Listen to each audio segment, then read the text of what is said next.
We have a pretty decent day at Daytona Beach. The waves are coming in. There's quite a few people out here on the beach. Not quite like the weekend, but again, there's still quite a few people out here enjoying the surf.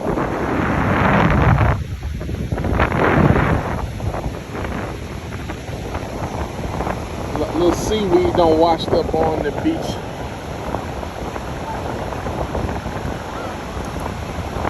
It's a nice day to be out here. But I'm not getting in that water.